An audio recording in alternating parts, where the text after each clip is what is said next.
Africa's most populous nation, Nigeria, is full of promise, but fulfilling that promise is sometimes a struggle. Plagued by corruption and mismanagement, the resource-rich country has a poverty rate of over 50%. Maternal mortality is shockingly high, and more than half of Nigerians don't have access to electricity. Nigeria's president, Goodluck Jonathan, can't even escape the power problem himself. Here he is on Easter Sunday, delivering a speech to his people, only to have it disrupted by a blackout. Ngozi Okonjo-Iweala says that she and her president want more for the country. She's Nigeria's finance minister, and she's been lauded as just the kind of reformer that Nigeria needs. She was a runner-up to lead the World Bank, and Forbes ranked her as one of the world's most powerful women. But even she isn't immune from Nigeria's problems. Her own mother was kidnapped for a terrifying 5 days before being released. I spoke to her and I asked her about her country's uphill struggle to transform Nigeria's resources into a better life for all the people. We talked when she was here in New York for the Women in the World Summit. And as you watch, we look forward to your tweets using #Amanpour. Dr. Okonjo-Iweala, welcome to the program. Thank you, Great Christiane. to have you. Thank you. Nigeria is a huge and important country. We have many, many viewers from Nigeria, always very active and very interested. So it's great to have you here. Thank you. You have said, and others have said, that 2013 is going to be a real game-changing year, a turning point year for Nigeria, particularly in your area of finance and economics. How? Well, it's going to be a game changer and a turning point, because this is the year we're going to produce results. And we're already producing results within the administration. First, on the economic side, I just want to say that macroeconomic stability has been restored. Now, nobody should minimize that. Remember, there were 2 lost decades in Africa in the 80s and 90s, where there was so much macro instability that people could not even focus on sectors that could create jobs. Now, things have gone right. We've got growth that is at 6.5% last year, and we're projecting for 2013 also around the same number, compared to average 5% on the African continent. Now, I just want to say that when you mention GDP growth, people immediately say, we can't, in my country, they say we can't eat growth because we have unemployment challenges, we need to create more jobs, we have a challenge of inclusion, we have problems of inequality. All those are challenges we face. You are obviously a passionate defender of your country. You are a person who calls for transparency and honesty and best practices. There is a huge problem with corruption in your country. The president promised to address this stuff. And the latest is that an ally of his, a former governor who was convicted of stealing millions of dollars, has been pardoned, embezzling $55 million in public funds. Now, the U.S. calls that a setback for the fight against corruption. I mean, how do you answer that? How do I answer that, Christiane? Okay, listen to what I have to say on corruption. And I think I have quite a bit to say. I wrote a book recently where I also had a whole chapter on that issue called Reforming the Unreformable. Nigeria does have a problem with corruption, and so do many other countries, including developed countries. I don't like the fact that when people mention the name Nigeria, the next thing they say is corruption. This is a country of 170 million people.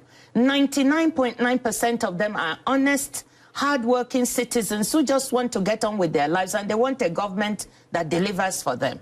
What we've said is that in order to help block any leakages and help to, stop any attempt at corruption or taking monies, we must build electronic platforms. We must distance people from the money. These things were recommended by the World Bank and the IMF. I used to work at the World Bank. We are doing them. And I strongly believe that we lack institutions, we lack processes. Now, what President Goodluck Jonathan has done now is to call the judiciary, the legislature, and the executive arm for the first time to meet together on this issue and say, this is not just about government. This is about all of us coming together. Because even if you catch somebody, if they go to the courts and they are let off lightly, the president can't do anything about that. The judicial system also has to be strengthened. Legislators also have to crack down. They themselves have to work at also being transparent and helping the executive. But for me also, in addition to doing that, we need to stop talking and identify the specifics. Like you mentioned, oil leakages. Let me mention two things quickly. The first one is the oil theft. That is 150,000 barrels a day. Which is huge. Which is huge. Yes, I admit that. And we can't afford. Actually, my thesis on corruption is we are still a poor country. We cannot afford any leakage. We also need the international community to weigh in. We have found Mexico and Nigeria are suffering from this problem. You can check. Mexico at a far lower level. I think they're losing 25,000 barrels per day. And they found out mafia elements are involved. In our case, we have international people who also buy that stolen oil. We need them to treat this stolen oil like stolen diamonds. The blood diamonds, make it blood oil. Help us so that those people don't have a market to sell the stuff. That's one. And we ourselves should commit to fighting, and we're fighting that. Let me ask you about that, because you also have challenges with electricity. You mentioned you're very rich in oil, and people just simply don't understand why there still seem to be so many problems with electricity. And it might seem, you know, weird to pick on that one thing, but it is very prevalent. I asked your president about this during an interview I did by satellite when he was at the World Economic Forum in Davos. Let's just see what he had to say to me. That is one area that Nigerians are quite pleased with the government, that our commitment to improve power is working.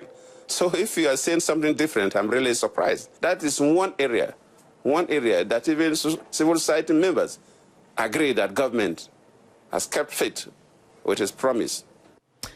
Now, that interview caused a bit of a hullabaloo, as I think you know, in Nigeria. And yet the World Bank has said that more than half the Nigerian population doesn't have any access to the power grid.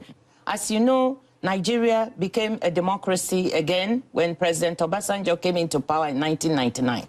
2 decades prior to that, there was hardly any investment in electricity. If you've neglected a sector for that long, you've not invested, you've not even maintained your basic facilities, it's not going to happen that fast. It takes time. That month, when you interviewed the president, the polls showed, independently, scientifically done, when they are in technical partnership with Gallup, that 54% of Nigerians felt there was some improvement. They do it monthly. Now, this month, they've surveyed, and it shows it's going down because 800 megawatts is being taken off the grid while they're maintaining the grid. Let me ask you, because businesses apparently say that this problem with electricity is causing them to, you know, be reluctant to invest. That's you need right. this investment. Nigeria is not the only country. Almost every developing country has a problem with power. As you know, India has it, South Africa has it. South Africa is far better off because they've invested much more. But many developing countries, even China, they are struggling with keeping up with infrastructure. Now, what are we doing in Nigeria? We have accepted that the government is not the best placed to run the power sector. That if we want this country and this economy to do better, we just have to get out. Madam Minister, thank you for joining me. Thank you, Christiane, for having me.